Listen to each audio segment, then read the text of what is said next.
안녕하세요. 지역 MBC 공동기획 자치분권대학 특강 자치분권으로 꿈꾸다의 진행을 맡은 저는 아나운서 손정은입니다. 반갑습니다. 네, 오늘 그 세 번째 시간인데요. 지난 시간들을 통해서 우리는 주민자치는 풀뿌리 민주주의의 근간이고 또 지역 공동체 회복이란 과제를 지혜롭게 해결할 수 있는 핵심 키워드다라는 답을 얻었거든요. 그래서 이번 시간은요, 좀 더 나아가 보도록 하겠습니다. 지방 분권으로 우리의 어떤 미래를 그려볼 수 있을지 가천대학교 행정학과 소진광 교수님을 모시고 이야기 나눠보도록 하겠습니다. 여러분 박수 부탁드립니다. 안녕하세요. 반갑습니다. 오늘 이야기 주제가요, 지방 분권이 우리를 행복하게 할까인데요. 오늘 이 시간에 이 답을 얻을 수 있을지도 모르겠습니다. 교수님, 지방 분권으로 과연 우리가 어떤 꿈을 꾸고 또 어떻게 행복할 수 있을까요? 예, 답부터 말씀드리면 우선 지방 분권이 우리를 행복하게 합니다. 그리고 우리가 늘상 이제 꿈을 꾸지만은 여러 꿈이 많이 있지 않겠어요? 뭐 황당무계한 꿈도 꿀 수 있고 우리 일상 주변에 관한 꿈도 꿀 수 있는데 지방 분권을 하게 되면 우리의 일상에 관한 그리고 우리가 보다 더 행복해질 수 있는 그런 꿈을 만들 수 있고 보다 더 그 꿈을 실현하기가 쉽다는 말씀을 오늘 드리러 나왔습니다. 아, 그렇군요. 네. 일상에 적용되는 지방 분권 굉장히 기대가 되는데요.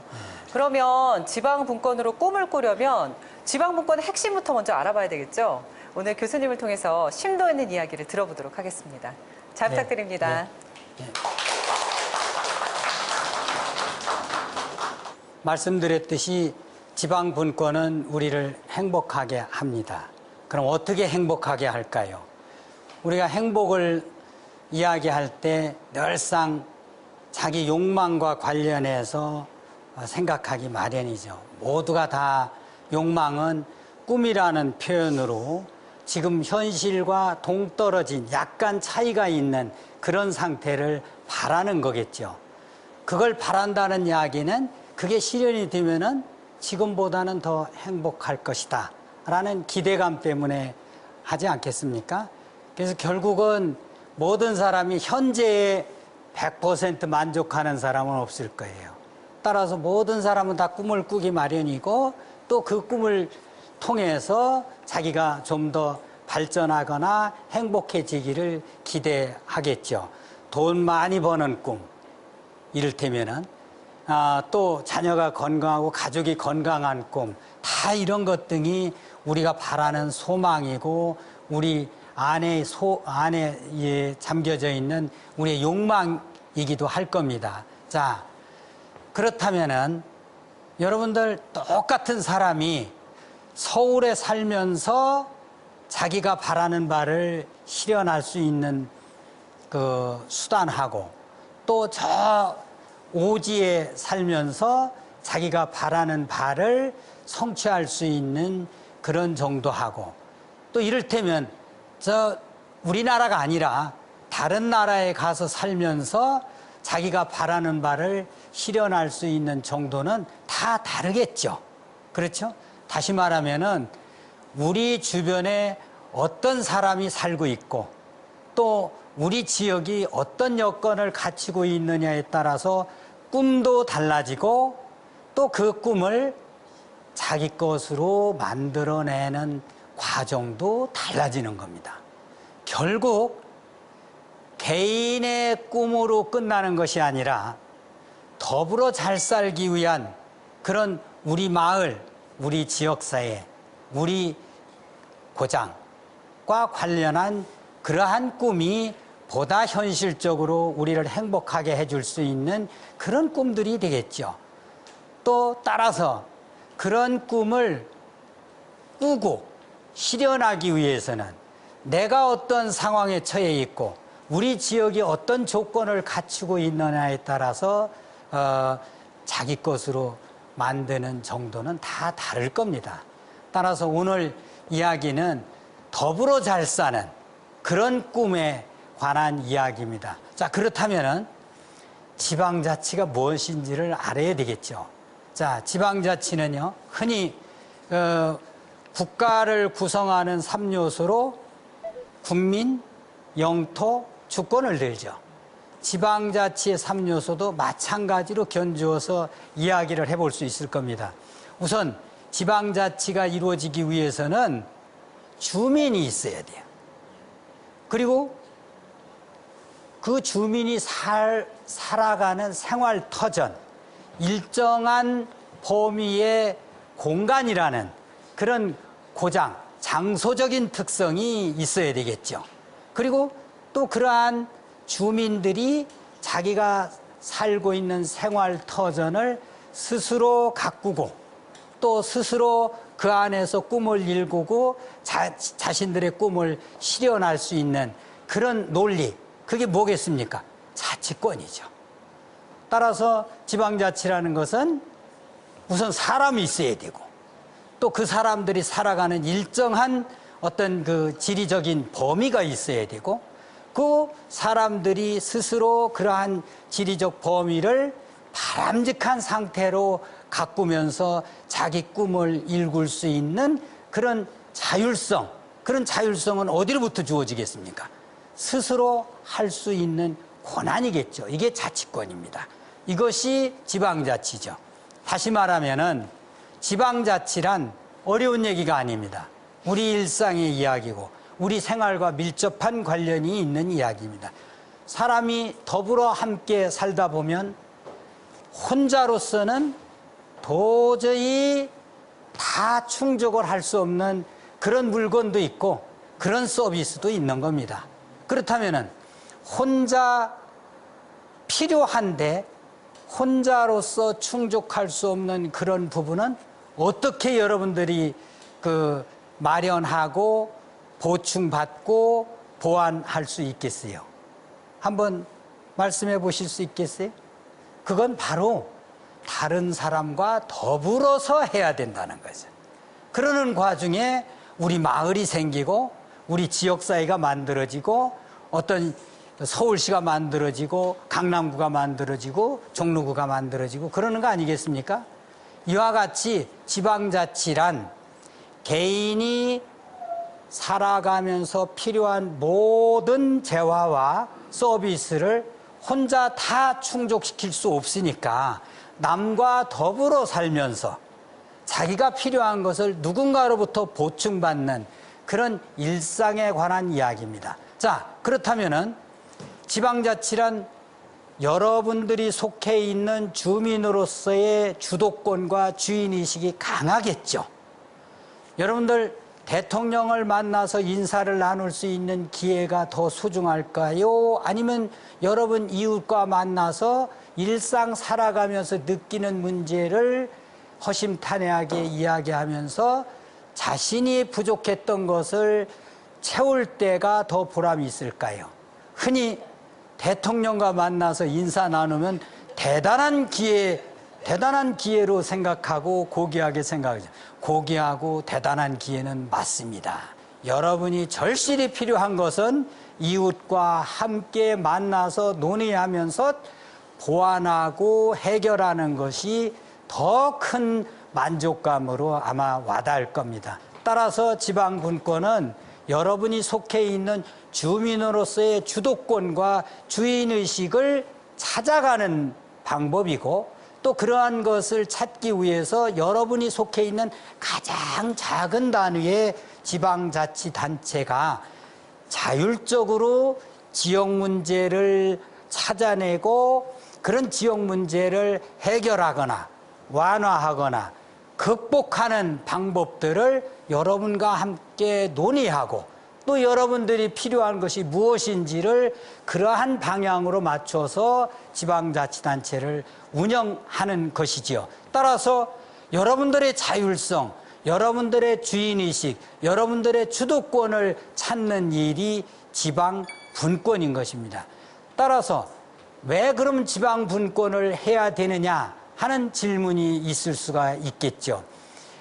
지방분권은 말씀드린 대로 여러분들의 그 주인의식과 주도권을 찾는 방식이기 때문에 결국 민주주의 원리하고도 대단히 관계가 깊습니다. 자유라는 것은 개인으로부터 출발하는 거지 어떤 집단의 자유, 국가의 자유는 차후의 이야기인데, 그런 맥락에서 보게 되면은 전체 국가라든가 어떤 전체 집단의 틀을 우선하는 사회주의는 실천력이 떨어질 수밖에 없는 거죠. 결국 민주주의 하에서 개인의 자유가 우선이다 보면은 개인은 전체를 위해서 희생을 강요할 수 없는 것입니다. 따라서 자유는 개인의 존재 이유에 해당하는 거예요. 여러분 중에서 국가를 위해서 이 자리에서 돌아가셔야 되겠습니다, 아니면 죽어야 되겠습니다 하면 수긍할 분이 있겠어요? 이게 자연스러운 원리입니다. 결국 개별 인간을 존중함으로 인해서 그 개별 인간이 충족할 수 없는 재화나 서비스를 누군가로부터 보충받기 위해서 우리는 집단을 만들고 계모임도 하는 거고 지역사회를 꾸려가고 마을이라는 공동체를 인식하고 그러는 거 아니겠습니까? 지방자치란 이와 같이 자연스러운 거고, 또 여러분은 국민이기 전에 주민이어야 됐었던 거고, 따라서 그러한 자연스러운 논리를 강화하는 것이 지방분권이건데 왜 지방분권이 안 되느냐 하면은 이건 참으로 이상한 일이죠. 그렇죠? 자, 그런데 문제는 여기서부터 출발합니다. 누구나 우리는 자유를 만끽하고 싶죠.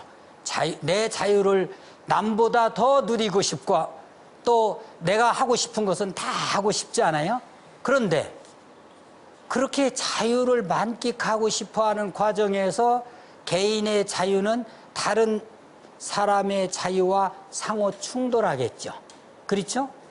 그러면은 그런 순간 여러분들은 어떤 생각을 합니까? 서로 충돌하는 사람끼리 해결하면 되지 뭐, 이렇게 생각하기가 쉽잖아요. 그런데 그렇지가 않습니다. 여러분들 한번 예를 들어 볼게요. 어떤 길이 나 있는데 그 길을 가다가 두 사람이 서로 마주쳤어요. 서로 양보를 안 하려고 그래. 자신의 욕망을 우선 충족하기 위한 사람들끼리의 자유가 이제 발로되는 거겠죠. 그랬을 때, 자, 그러지 말고 그러면은 이 길목을 우리 둘만 통행하도록 앞으로 우리끼리 해결하고 그 다른 사람은 절대 범접하지 못하도록 하자라고 담합을 했다고 해봅시다. 그 길은 누군가 불특정 다수의 누군가도 지나갈 수 있는 길이에요. 따라서 처음 서로의 자유가 충돌한 이해 당사자끼리만 그런 문제를 해결하게 되면은 독점이 나타나고 담합이 나타나서 결국 불특정 다른 사람들의 자유를 무단히 제약할 수가 있는 거죠. 따라서 그런 부분은 이해 당사자끼리만 해결하게 하는 것이 아니라 제3자 해결 방식을 택한 겁니다. 제3자 해결 방식의 대표적인 장치가 정부인 거죠. 따라서 정부는 우선 당장 그 길목에서 충돌한 두 사람의 이익만 생각하는 것이 아니라 누구라도 어떤 목적을 위해서 그 길목을 지날 수 있는 사람의 권리나 자유까지도 보장해줘야 되는 그런 의무를 타고난 겁니다. 자, 여기서부터가 조금 이제 지방자치를 이해하는, 또 지방자치가 국가를 방해하는 것이 아니라 오히려 국가를 도와주는 것이다. 국가가 잘 작동하기 위해서 지방자치가 필요하다는 논리가 여기서부터 나타나는 거죠. 여러분, 자유 좋아하시죠? 평등 무조건 좋아하십니까? 아마 무조건 평등을 좋아하시는 분들은 나중에 설명을 드리면은 그건 아닙니다 라고 대답하실 분들이 많을 겁니다. 파괴 좋아하시죠? 예. 이와 같이 민주주의를 작동하는 데 필요한 세 가지 요소로 자유, 평등, 파괴를 들죠. 그런데 이 세계가, 이 세 가지 자유평등 파괴는 전혀 다른 방향으로 작동하는 것입니다. 이를테면 이런 거죠. 자유란 자기 중심으로부터 밖으로 발산하는 경향을 가지고 있는 거예요. 그러다 보니까 다른 사람의 자유와 충돌하게 됐죠. 그러면 그 충돌을 공익을 위해서 불특정 다수의 많은 사람들의 공동이익을 위해서 방지를 해야 되는데 어떤 기준으로 방지를 해야 되겠습니까? 자, 여기에 계신 여러분들끼리 모든 자유를 전부 합해봐요. 합하고 여러분 수만큼으로 그 자유 전체 합한 것을 딱 나누면은 무엇이 나올까요? 그게 바로 평등입니다. 따라서 누구도 전체 집단의 어떤 이 존재 이유에 해당하는 평등을 기꺼이 받아들일 사람은 없습니다, 사실은. 내 자유를 많이 신장하고 싶지, 내 자유의 일부를 할애해서 다른 사람을 위해서 써야 된다고 기꺼이 말할 사람은 사실 적거든요. 그렇기 때문에 자유와 평등은 상당히 긴장 관계에 있는 겁니다. 따라서 자유는 개인의 존재 이유지만 평등은 우리 이웃, 우리 마을, 내가 속한 기초지방자치단체, 서울시라는 광역자치단체의 존재 이유에 해당되는 겁니다. 자, 그렇다면 여러분들 민주주의가 작동되려면 자유와 평등과 박애가 있어야 되는 거 아니겠어요? 여러분 생각해 보세요.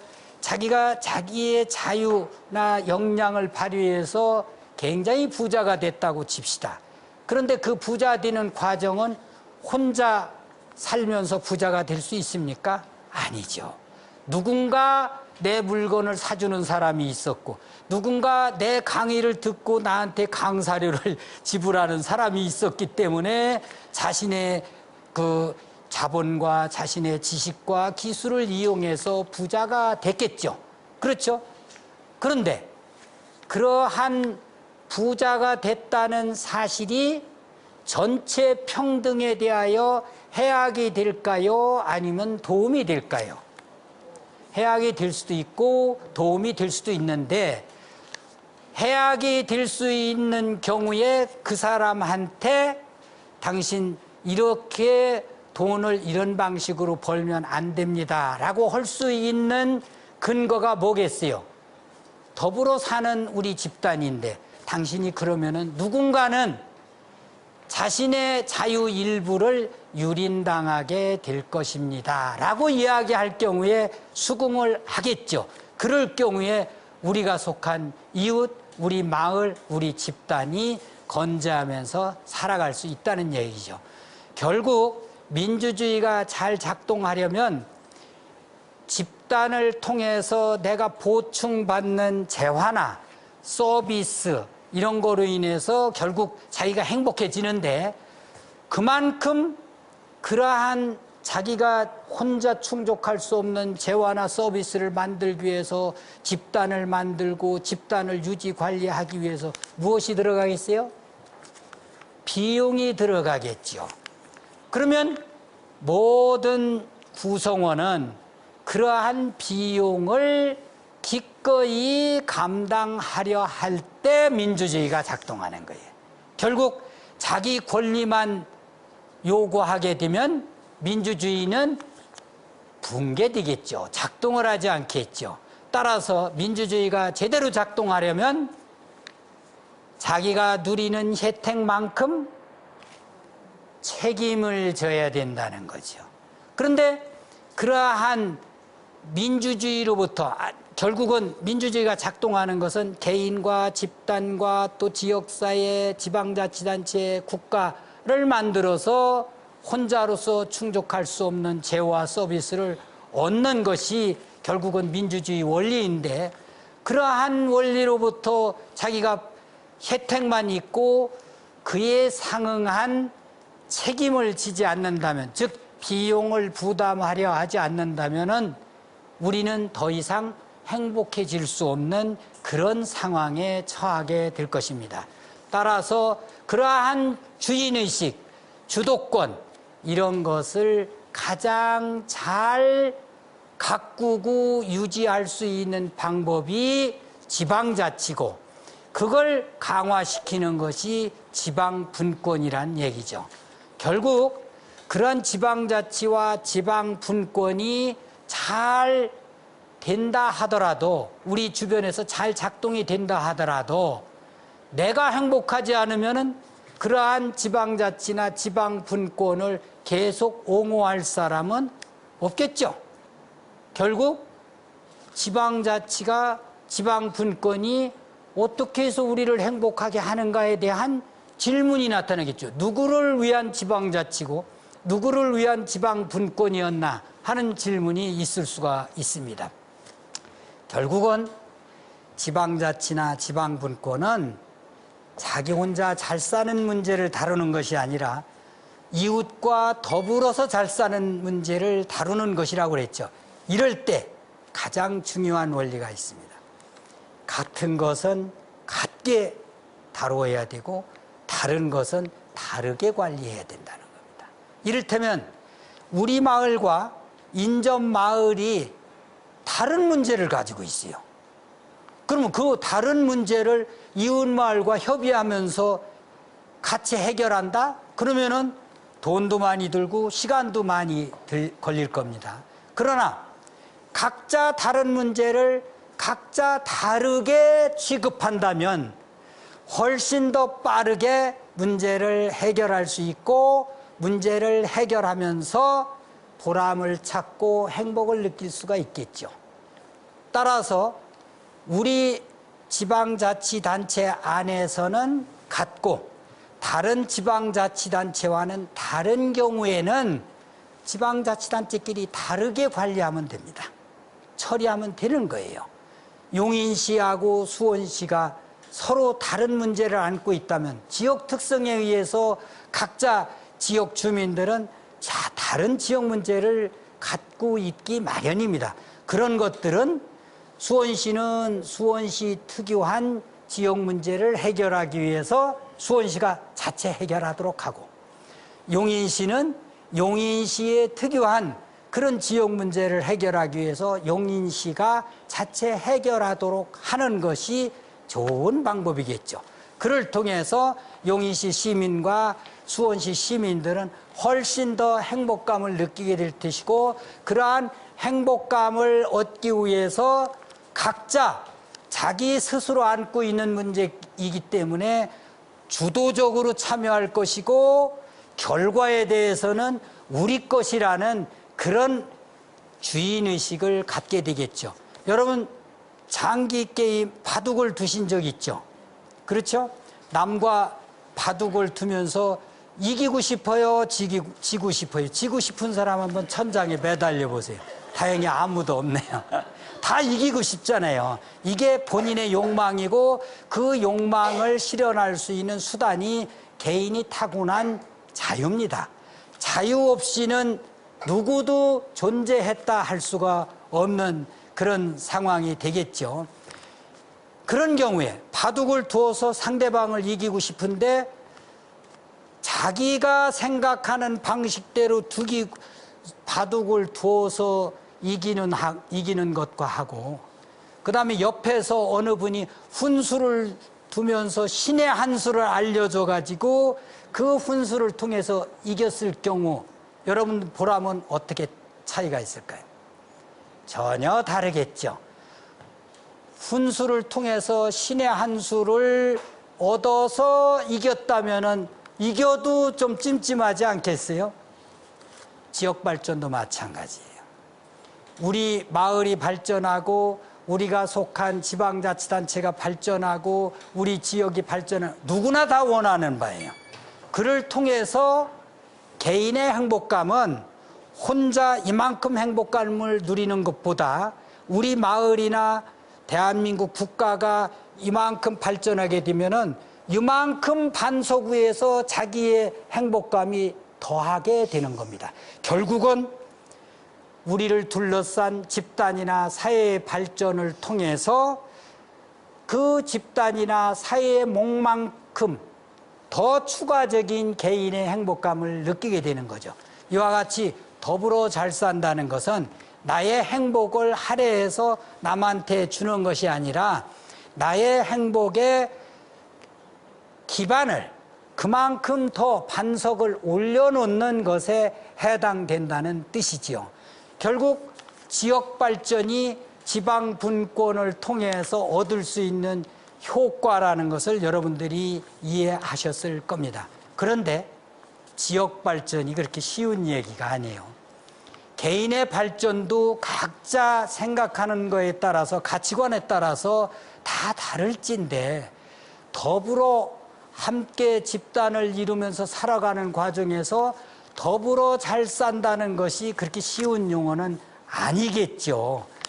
따라서 이러한 지역 발전을 어떤 각도에서 어떤 관점에서 바라보느냐가 굉장히 중요합니다. 그런데 이제 이때까지 지역 발전을 보는 관점이 많이 변천되고 있고 20세기, 21세기에 들어서 급변했다고 해도 과언이 아닙니다. 종래 우리는 돈만 많으면 행복한 줄 알았어요. 그렇죠? 돈만 많으면 일단 행복해요, 안 해요? 일단은 행복하죠. 그렇죠? 일단은 행복합니다. 돈 많으면 좋아요, 돈이 적으면 좋아요? 왜 많은 게 좋을까요? 정답입니다. 돈이 많으면 하고 싶은 일을 더 많이 할 수 있어요. 이와 같이 돈이 많다는 것은 내 자유를 활용해서 선택할 수 있는 폭이 넓어지는 겁니다. 그렇죠? 선택의 폭이 넓으면 그만큼 발전한 거예요. 그렇죠? 돈은 수단이죠. 그렇죠? 돈을 쓰면서 자기가 요구하는 것을 실현하고 실천하고 하면서 보람을 느껴서 행복감을 느끼는 거 아니겠어요? 이런 과정에서 지역 발전, 더불어 잘 사는 지역 발전을 보는 관점이 종래에는 돈이라든가 좋은 집, 좋은 공원 이런 등등으로 아주 물리적인 거잖아요. 이건 물리적인 척도에서 그러다 보니까 이웃과 사이가 안 좋다 이런 문제도 새로운 그 행복감에 굉장히 중요한 거. 오히려 아마 돈 100만 원 없더라도 이웃과 사이가 좋았으면 좋겠네 하는 분도 계실 정도로. 자, 무엇보다도 지역 발전 의미는 지역마다 처한 문제가 다르기 때문에 달리 정의가 될 수 있을 거예요. 그런데 이것만큼은 모든 지역에서 동일하게 추구하고 싶어하는 그런 논리일 겁니다. 자, 아까 말씀드린 대로 자본이라든가 지식이라든가 기술이라든가 정보 이런 것 등등은요 실제 따지고 보면 가진 자에게 아부하도록 설계되어 있는 거예요. 내가 가지고 있는 돈이 나를 위한 것이 아니라 남을 위해서만 쓰이더라 이런 경우 보셨어요? 내가 가지고 있는 지식이 남을 위해서만 쓰이더라. 가끔 저 같은 직업을 가지고 있는 사람은 그럴 수도 있어요. 근데 내가 가지고 있는 기술이 고급 기술이 아니면 내가 가지고 있는 고급 정보가 나보다는 우선 다른 사람을 위해서 쓰이더라 이런 경우 못 보셨죠? 이와 같이 자기 그 소유자에게 유리하도록 설계되어 있는 것이 이제 그런 권력이라든가 자본이라든가 지식이라든가 기술이라든가 이런 것 등들. 그런데 이게 수단이라는 거죠. 근데 수단이기 때문에 내가 가지고 있는 돈을 써서 효용을 얻기 위해서는 그 돈을 쓸 상대방이 있어야 돼요. 따라서 돈을 100만 원 가지고 있는 사람이나 1억 원 가지고 있는 사람이나 상대방에 따라서 1억 원 가치와 100만 원 가치가 결정된다는 겁니다. 무슨 얘기인지 아시겠죠? 그러니까 1억 원을 가지고 있는 사람도 상대방하고 사이가 안 좋으면 1억 원 쓸 수가 없어요. 그럴 경우에는 1억 원을 사용해서 자기가 보람을 느끼거나 행복해지기가 어렵겠죠. 반면 비록 100원을 가지고 있는 사람이라 하더라도 상대방과 관계가 좋으면 그 100원을 가지고도 1억 원 효과를 낼 수도 있고 그렇죠. 지방자치는 늘상 우리가 더불어 사는 사람과의 부딪히는 것과 관련한 이야기이기 때문에 그러다 보니까 지방자치가 실시되고 지방분권이 강화되면 사회적 자본이 잘 축적이 될 수 있다. 결국은 지방자치와 지방분권을 통해서 우리는 사회적 자본을 축적하고 그러한 사회적 자본을 통해서 우리는 더 행복해질 수 있다라는 것이 오늘의 결론이 되겠습니다. 고맙습니다. 네, 오늘 교수님 말씀 중에 저는요, 같은 것은 같게, 다른 것은 다르게 관리한다. 이런 뭐 지방자치의 기본 원칙? 이 부분이 사실 굉장히 인상적이었거든요. 근데 생각해보면은 이 기본이 지방자치뿐만 아니라 저희의 일상에도 적용이 많이 되는 것 같아요. 그렇죠. 모든 이 사람들이 자기 욕망을 표출하고 자기 자유를 통해서 역량을 통해서 그러한 욕망을 실현하고자 할 때 같은 것은 같게 대접받고 다른 것은 다르게 대접받아야 자기 존재감이 드러나지. 아프리카에 가면요, 아프리카 사람들이 제일 싫어하는 게 아프리칸이라는 뜻입니다. 아프리카 사람이라는 거예요. 왜 그런 거 아니? 수단은 수단 나름대로 수단 사람이고 에티오피아는 에티오피아 나름대로 에티오피아 사람인데 다 다른 나라 사람들이 와서 아프리카에 와서 그냥 아프리카인이라고 한다는 거예요. 그게 안 되는 이야기죠. 맞아요. 저희도 뭐 그냥 아시아인 이렇게 얘기 들으면 하면은 기분 나빠요. 네, 기분이 좋지는 않을 것 같습니다. 거기다 대고 손정은 아나운서님처럼 딱 누가 했을 때 아이고 아나운서님 오셨습니까? 그러면 기분 좋죠. 네, 마찬가지입니다. 이와 같이 특수한 경우라는 게 다르다는 거거든요. 이런 다르다는 것을 알아주는 게 우리가 행복하게 살 수 있는 방법이죠. 네, 특강하시는 동안에 저희 관객분들이 정말 열심히 경청을 하시더라고요. 자리에 앉아서 이렇게 메모까지 하는 모습이 굉장히 인상적이었는데 아마도 궁금하신 점이 있을 것 같습니다. 그래서 그 질문을 한번 받아보도록 할게요. 손 한번 들어보시겠어요? 네. 네. 지방 정부의 자율성 증대가 지방 분권이라면 지방 분권은 지역 간의 격차를 더 크게 하지 않을까요? 그런 고민은 충분히 있을 수 있을 것 같아요. 맞습니다. 일단은 지방자치단체끼리 각자 다른 걸 다르게 관리하기 때문에 지역 특성을 최대한 살려서 지역 발전을 도모하겠죠. 그러다 보면은 여건이 좋은 지역은 많이 발전하고 여건이 좋지 않은 지역은 상대적으로 낙후되겠죠. 그렇다고 해서 지방자치가 실시되었을 때 여건이 좋지 않은 지역은 발전하지 않는 건 아니에요. 상대적으로 많이 발전하는 지역과 적게 발전하는 지역이 차이가 있을 수 있다는 이야기죠. 그런데 문제는 지방 분권이 강화되면 그런 걱정은 안 하셔도 됩니다. 오히려 그러한 지역 격차가 국민 전체적으로 보면 선택의 폭을 넓게 하는 것이 될 테고, 또 하나는 지방자치 원리 중에 보충성 원칙이라는 게 있습니다. 보충성 원칙은 제가 하나는 말씀을 드렸어요. 뭔가 개인으로서 충족할 수 없는 필요한 것들은 집단을 만들어서 보충받는다고 그랬잖아요. 이게 보충성의 제1원칙입니다. 두 번째 보충성의 원칙은 그럴 경우에 자율성이 증대돼서 지역 격차가 많이 벌어지겠잖아요. 상대적으로.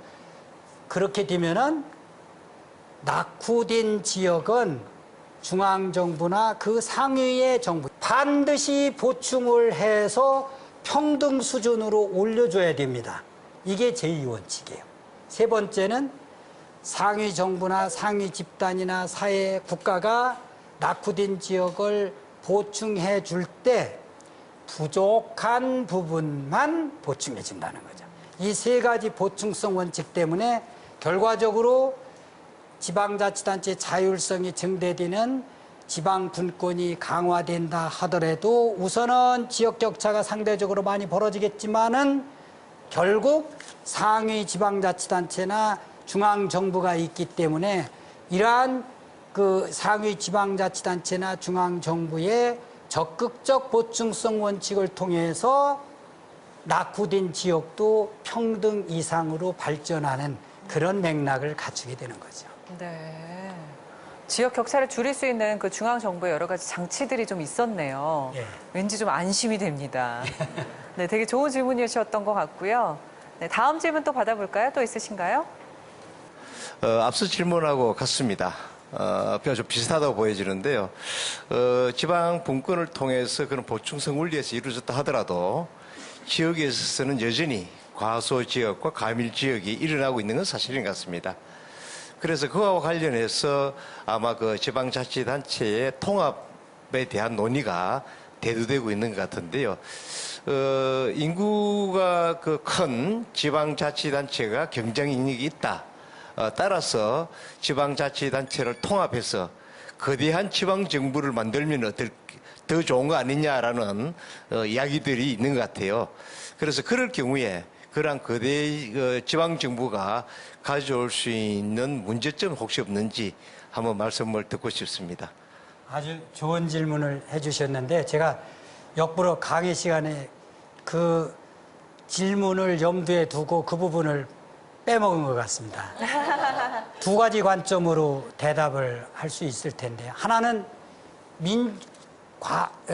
지방자치단체가 과도하게 커지면은 민주주의를 실천하기가 어렵습니다. 지방자치는 우리 일상에 관한 이야기를 다루어야 모든 구성원 각자가 주도권과 주인의식을 갖게 되는 겁니다. 그런데 이걸 과도하게 큰 지방자치단체로 만들게 되면은 각자 주민들이 상대방 입장을 고려해서 자기가 어떻게 처신해야 되는지를 가늠하기도 어렵고 또 자기가 어떤 주도권을 행사해야 되는지에 대한 감을 잡기도 어렵고 또 결과적으로 나타난 것이 내가 해서 나타난 것이라는 그런 주인의식을 갖기도 어렵죠. 그런 맥락이 하나 있고요. 또 하나는 두 번째 답은 공공서비스나 공공재의 수요는 사람 수로만 나타나는 것이 아니고 구역의 넓이에 따라서도 달라진다는 겁니다. 이를테면 이런 거죠. 소방서를 한번 예를 들어봅시다. 소방서를 크게 만들면 규모의 경제가 있을 수가 있겠죠. 그렇다고 지방자치단체 서너 개를 합해서 하나의 지방자치단체로 만들고 중앙에다가 소방서를 대규모로 하나 만들어 놨다고 봅시다. 어디서 불 났다는 신고가 들어왔어요. 그러면 가는 도중에 골든타임이 이미 지나버리는 그런 경우도 있어요. 따라서 인구가 과소해지더라도 기초지방자치단체는 통합할 것이 아니라 같이 할 수 있는 것은 연대해서 해결하고 각자 해야 되는 것은 각자 해결하는 것이 올바른 방법이 되리라고 생각합니다. 고맙습니다. 그러면 또 다른 질문 있으신가요? 네. 질문 받아보겠습니다. 강의 너무 잘 들었습니다. 네. 민주주의의 주인인 주민의 한 사람으로서 주인의 입장으로 한번 질문을 드리도록 하겠습니다. 중앙정부나 광역지방자치단체에서 이제 그 현저하게 낙후된 그 기초지방자치단체를 지원하는 방식은 어떻게 생각하고 계시는지. 예. 상위 지방자치단체나 예를 들면은 어떤 종로구 입장에서 보면은 서울시는 상위 지방자치단체가 되겠죠. 그다음에 또 서울시 입장에서는 국가가 하나의 또 상위 집단이 되는 것 아니겠어요? 이럴 경우에 상대적으로 낙후된 지역, 그것은 이제 밑에서 가장 낙후된 지역으로부터 올라오면서 어느 범위를 보충해 줄까를 정하는 것이 이제 관건이 되겠지만은 그것은 주민 합의, 우리 국가 단위에서 보면은 국회에서 결정할 일이고 또 서울시 같으면은 서울시 의회에서 결정할 일이겠습니다만은 요 부분을 끌어올리는 방법에는 여러 가지가 있겠죠. 어떤 재정적인 특별 보조금을 준다라든가 교부세를 늘려서 처리할 수 있는 역량을 키워준다라든가 하는 방법도 있을 테고 또 다른 방법은 상위 지방자치단체나 국가가 직접 그 주민들이 살기 편한 그런 시설들을 마련해주는 그런 방법도 있을 수가 있습니다. 예.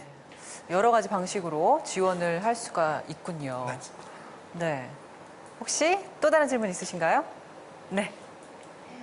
오늘 교수님께서 지방분권이 과연 우리에게 행복을 줄 것인가라는 다소 추상적인 주제를 가지고 오늘 강의가 이루어진 것 같아요. 그런데 지금 이제 가장 지방자치에 있어서의 문제점을 제가 말씀드리고 싶다는 것은 앞에서 여러분들이 이제 그 화두가 되었던 서울시만 해도 25개의 자치단체가 있습니다. 그 자치단체 간의 재정의 불균형의 문제가 아주 심각해요.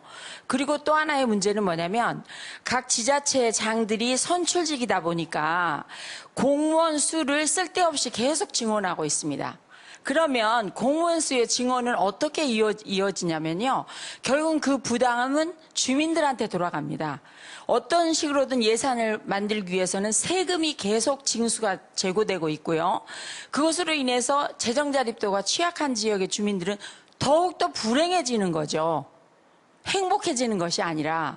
그래서 결국은 서초, 강남, 이렇게 소위 말하는 강남 3구에 살고 있는 사람들과 취약한 지역에 살고 있는 사람들이 아까 교수님 말씀이 보충의 원칙에 의해서 잘 되고 있다. 아닙니다. 그것은 현실과 너무나 거리가 먼 것이고요. 실질적으로 중앙정부에서 이 문제를 개입해서 교부금 형식으로서 지방 재정 자립도의 그런 어떤 평균치를 만들어내야 된다고 생각하거든요. 근데 이런 부분에 대한 어떤 솔루션이 무엇인지 답변을 해주셨으면 하는 바람입니다. 이상입니다. 그런 경우에도 지방 분권이 즉 지방자치단체의 자율성이 강화되는 게 하나의 해법입니다. 자, 지금부터 그 이유를 말씀드릴게요. 집행기관에서 자기 다음 선거 때 표를 얻기 위한 전략적으로 공공재를 과잉 공급하는 경우가 많습니다. 지금 그런 경우를 지적하셨는데 그 경우는 왜 나타났을까요? 지방의회가 견제 기능을 충실히 하지 않았거나, 그렇죠? 그 다음에 주민들이 그만큼 주인의식과 주도권을 쥐고 있지 않았기 때문에 그런 결과가 나타나겠죠.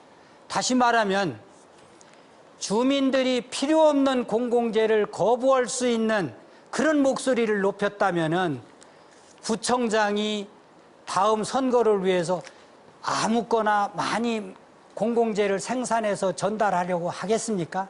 결국 지방 분권이 강화되면 지역 주민들의 주도권과 주인의식이 강화될 테고 또 지방의회가 의사결정하는 부분이 늘어날 테고 그러한 지방의회 기능 강화를 통해서 집행기관을 견제하고 또 그러한 가운데 주민 참여가 촉발돼서 필요 없는 것을 거부할 수 있는 그러한 주민들이 다음 선거에서 심판하는 그런 기회로 순환고리가 이어진다면은 그런 경우는 일어나지 않겠죠. 주인의식을 좀 더 함양해서 더 적극적으로 하는 모습을 보이는 게 굉장히 중요할 것 같네요. 네.